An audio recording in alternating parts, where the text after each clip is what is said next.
என் பொண்டாட்டி ஆரம்பிச்சுட்டா. நேத்தே கைகால்லாம் வலிக்குன்னு சொன்னேல்ல, கைகால் வேணா அமுக்கி விடுட்டாதே. அதெல்லாம் வேண்டாம் மர்மோளே. அடிக்க காத்துல பறந்துருவியே போல இருக்கு, கொசு மாதிரி இருக்கியே. ஏதாவது ஜூஸ் போட்டு தரட்டுமா உடம்பு தேத்ததுக்கு? என்ன மர்மோளே திடீர்னு பாசமா இருக்கே என் மேல? இது திடீர் பாசம் இல்ல, எப்பவுமே உங்களுக்கு என் மனசுல ஒரு தனி இடம் உண்டு. எங்க அம்மா சொல்லிவிட்டா, ஏட்டி மக்கா உன்னை உன் புருஷனை நம்பி கட்டி கொடுக்கலட்டி, உன் மாமியாரையும் நம்பி தானே கட்டி கொடுத்துருக்கேன். அதனால உன் மாமியாரை நல்லா கவனிச்சுக்க மக்கா அப்படின்னு தான் சொல்லி அனுப்பிவிட்டா. எப்படி வளர்த்துருக்காவோ, நல்லா வளர்த்துருக்காவோ பிள்ளைய. எம்மா சிக்கிறாத. இப்படி உங்க மேல பாசம் வச்சிருக்கேன். உங்க மாமன் சொல்லுதாரு, எங்க அம்மா மேல பாசம் வச்சிருக்க மாதிரி நடிக்கேட்டி அப்படிங்காரு.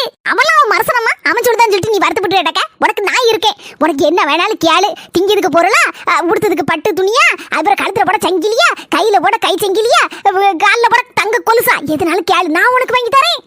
அம்முக்கு டும்முக்கு அம்மாள் டும்மாள்.